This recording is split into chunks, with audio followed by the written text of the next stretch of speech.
Hi everyone. పిల్లలకి cough, cold వచ్చినప్పుడు క్విక్‌గా పనిచేస్తుంది ఇది. మనం ఒక గరిటె తీసుకొని అందులో ఒక స్పూన్ లేదా 2 స్పూన్స్ నెయ్యి తీసుకొని అందులో లవంగాలు, ఓమ ఆకు, తులసి ఆకు, కొద్దిగా అల్లం వేసుకొని మనం లైట్‌గా హీట్ చేసుకోవాలి. గోరువెచ్చగా అయిపోయినాక ఆఫ్ చేయాలి.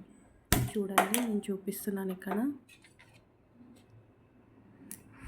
ఇలా గరిటె పెట్టుకొని కొద్దిసేపు ఒక 20 సెకండ్స్ అలా హీట్ చేసుకోవాలి.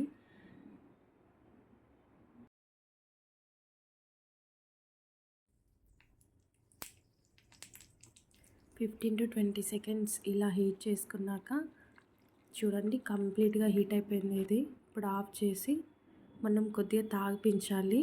ట్రై చేయండి కొద్దిగా తాగిపివ్వనీకి. ఒకవేళ కొంతమంది కిడ్స్ తాగడానికి ఇష్టపడరు. సో అలాంటి వాళ్ళకి మనం మసాజ్ చేయాలి. అది కూడా చూపిస్తున్నాను చూడండి.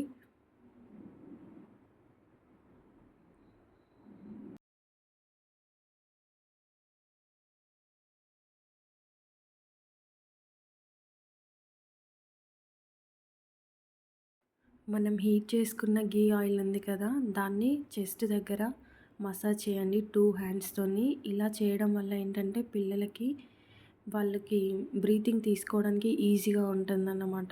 వాళ్ళకి స్ట్రక్ అవ్వదు, థ్రోట్ దగ్గర క్లియర్గా ఉంటుంది. సో ఇక్కడ మసాజ్ టైప్ చేయాలి మనము ఇలా.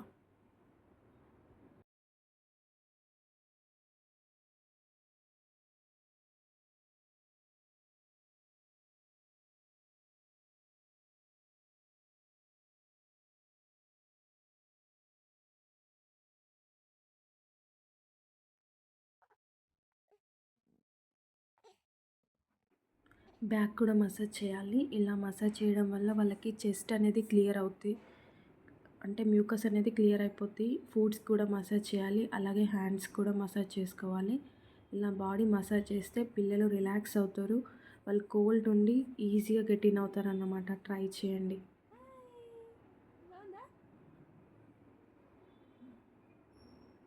ఇది హ్యాండ్ మసాజ్. ఇలా చేయడం వల్ల పిల్లలకి ఏమైనా గ్యాస్ట్రిక్ ఇష్యూస్ ఉన్నా కానీ, స్టమక్ పెయిన్ ఉన్నా కానీ రిలీఫ్ ఉంటుందన్నమాట. ట్రై చేయండి ఇలా.